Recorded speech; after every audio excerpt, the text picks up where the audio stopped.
Hey YouTube! Time for another guitar I bought for me! This is an absolutely stunning Washburn Force 2 from 1983. Yeah, so I'm getting right into these single pickup guitars. This was, she's got the two adjustment screws on the top. This pickup I reckon is the same as what's in the Washburn Falcon. I think it's called, I've forgotten the name, is it a power sustain? That's the bridge. No, it's a power sustain pickup, I believe that was called. And I think it's just pretty much a Dismarcio Super Distortion clone. One brass knob, output. It's got a cool name as well, this type of bridge. It's a Mega Dive Bomb or something like that it's called. Yeah, so kinda, one of my pals, David, reckons it looks a bit like a Fender Lead 1, which it sort of does a bit. It's kinda a wee bit different from that. For me it's kinda got some Rickenbackery about this, but that might just be the neck join. As you can see, there is very little heel. Now you see the neck bolts away in here. That's because the neck's actually bolted from the back and from the top in below where the neck pickup would be if there was one. So it gives you absolutely unrestricted access to all the frets, which is nice. Maple neck, got the original Washburn branded tuners. So I suppose that's a Telecaster style headstock. Best type of truss rod adjustment, bullet. You can actually see when you're putting which Allen key fits it. That's a great thing. It's white, but I don't know if it's going to pick up the video, but it's actually, you can see the grain through the white. It's a sort of opaque white. I don't know if that's showing up. Made in Japan. The thinking of these is they were originally made by a company called Yamaki, and then up until about 1982, I know this because I reckon I have one. This is a Force 3, which has been a bit modified. This would have had the same bridge on it, but someone's put a Telecaster bridge on it. It's a bit beaten up.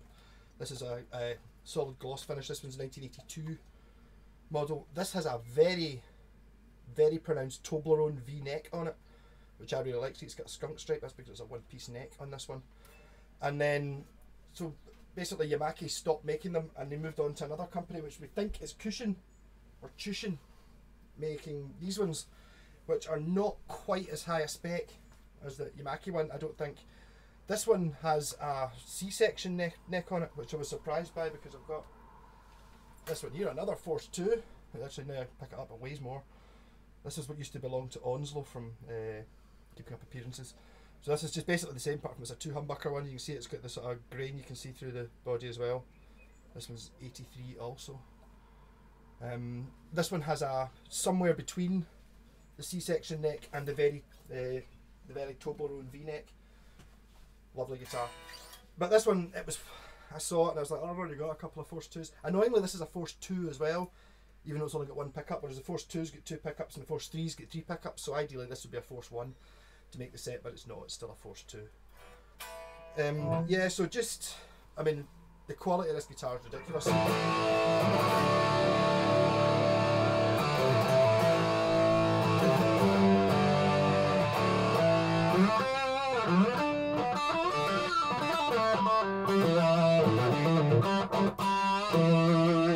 So, usual Sovtech rat pedal. Which I always play through. I've been trying to move on to this wee Lenny, which is nice, but I think purely just down to the fact it doesn't have as big speakers on it. It's not quite as good as the big Sovtech.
not yet worked out how to play the wee twiddly bits in the middle. They're really difficult.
One of the best necks I've ever played.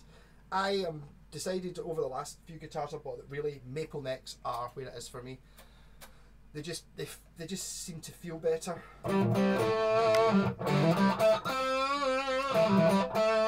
This is a very, very thin neck. It's kind of, I said it wasn't a V section. I think you could probably still describe it as a V, like what a modern guitar V section would be. It's sort of, it's small, but just not as V as either of the other two that I've got. I've actually got a Force 4 as well. It's a bass, but the body was totally destroyed. It's good. I'm gonna have to make another body. I'm gonna draw around the existing body and then make another body, put it back together again. But it's got a very V-shaped maple neck on it as well. So really, I mean, these things are sickeningly cheap if you can find one. I mean, they're quite rare. It's not a particularly ugly guitar. It's maybe a little bit. It's a little bit odd looking, but it kind of. It's just got that twank.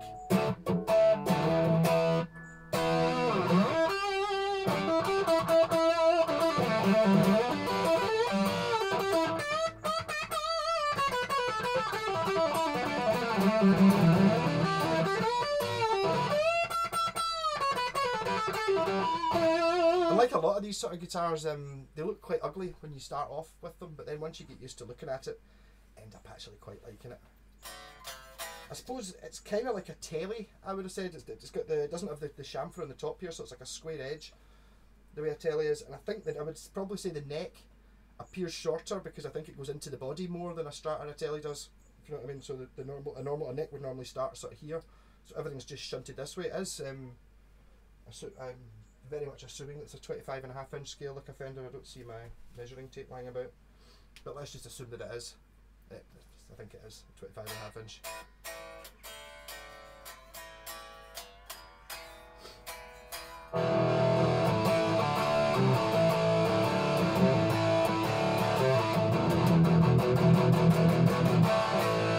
So I'm assuming that in 10 years time, 20 years time, once all the good guitars have ran out, people are going to start seeing these and going, actually the closest thing you can get to like a 50s or a 60s Fender or a 50s Gibson is in this region of looking. I mean, this for me cuts alongside your sort of more your custom shop, not really any of the standard models you would get these days.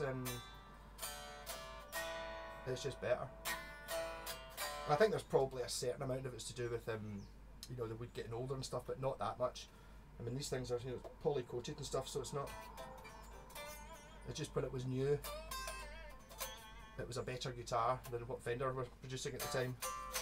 But then again, you go, what idiot bought this? Probably the same price, maybe even slightly more than a US Strat, and the US Strat would be worth $1,000 now, whereas this isn't.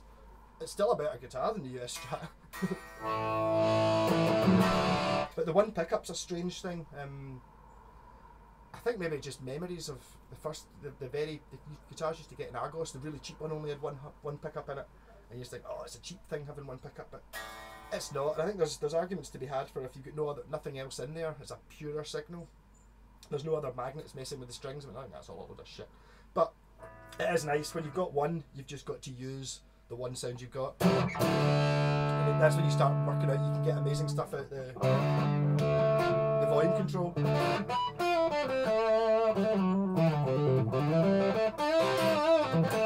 There must be some thinking behind that, because like if you look at the other one, the one that's got like the pickup switch, it's got a volume and a tone.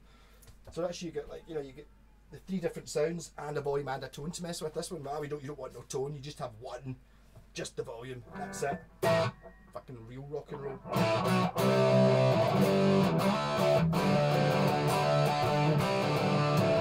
So I didn't want to buy this, but it's just one of those things. It was on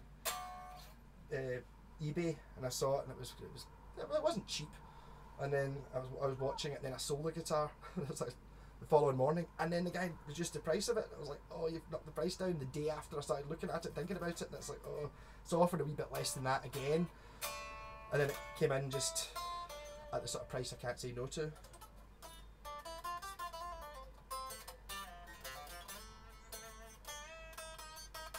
But the problem is I've got too many guitars. I'm trying to offload as many as I can, but I just can't get rid of these. The golden era washburn Japanese ones just are unbeatable.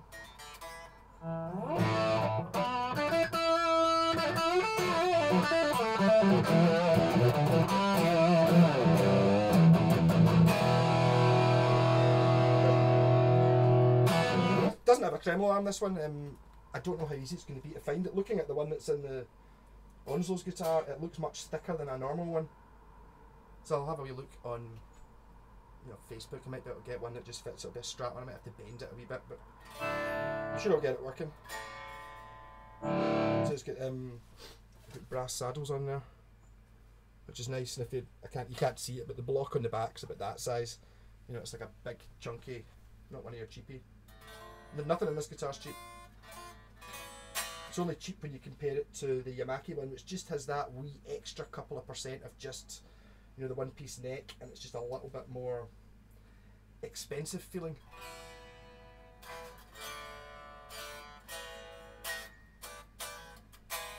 Also, if anyone knows anything about these, give me write it in the messages down there.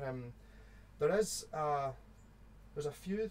There is one of the things you can get on Matsumoku.org, which is it's an out of date thing. I don't think it's been touched in about 10 years or 20 years, but it's got some catalogues. It's got the catalogue for 1983, which is this one. So it's got all the Force 2s and Force 3s. This is a Force 2 SHB, which I think stands for single humbucker V vibrato. So there's the Force 2s and the Force 3s that are available, and there's also a Force 30 and a Force 40, which they look exactly the same. I can't really see what the major difference is. I think they've got a painted headstock on a rosewood fingerboard. But I don't know, it's one of those things you think, oh, the numbers, you know, does it really make that difference? I think it's a 40, like way higher up in the range. I just don't know if it is. There's not really any way you could make this any better. It's like it's just solid. The high neck access is just fantastic on it.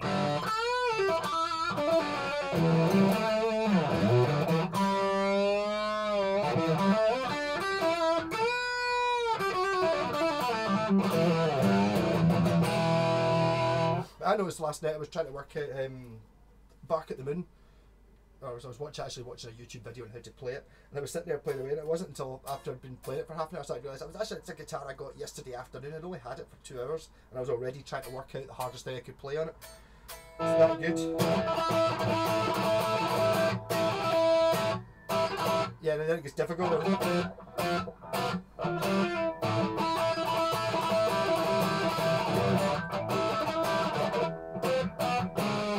Yeah, it's too hard. I'm not going to. I don't think I'll be adding Bark at the Moon to my repertoire anytime soon. Wow, it's hot today. It's a sweat. Just as soon as I start playing the guitar, sweat starts pouring off me. So, Washburn Force 2, totally amazing guitars.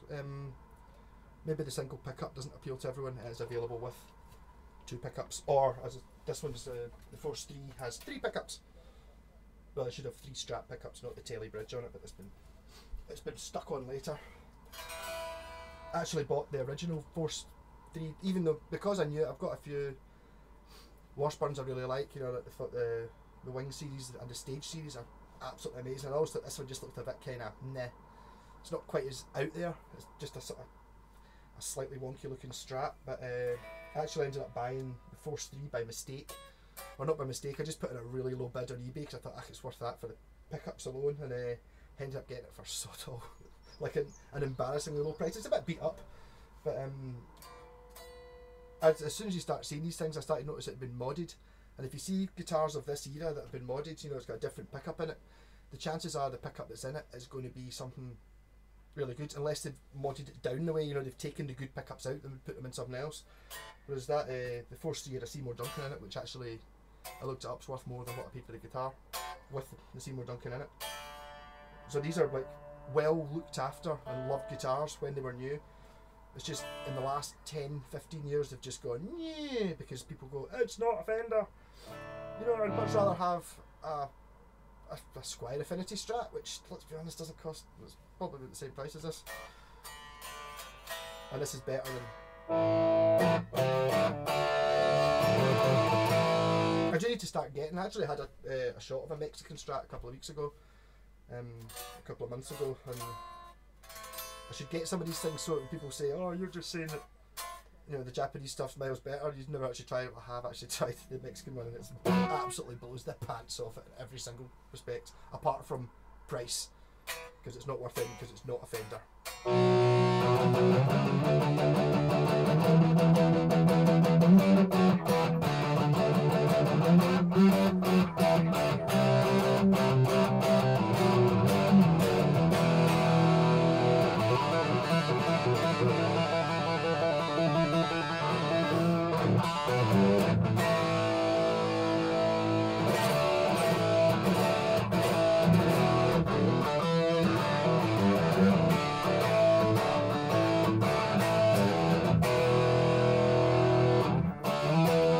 I'm totally going to be playing this all day today instead of working.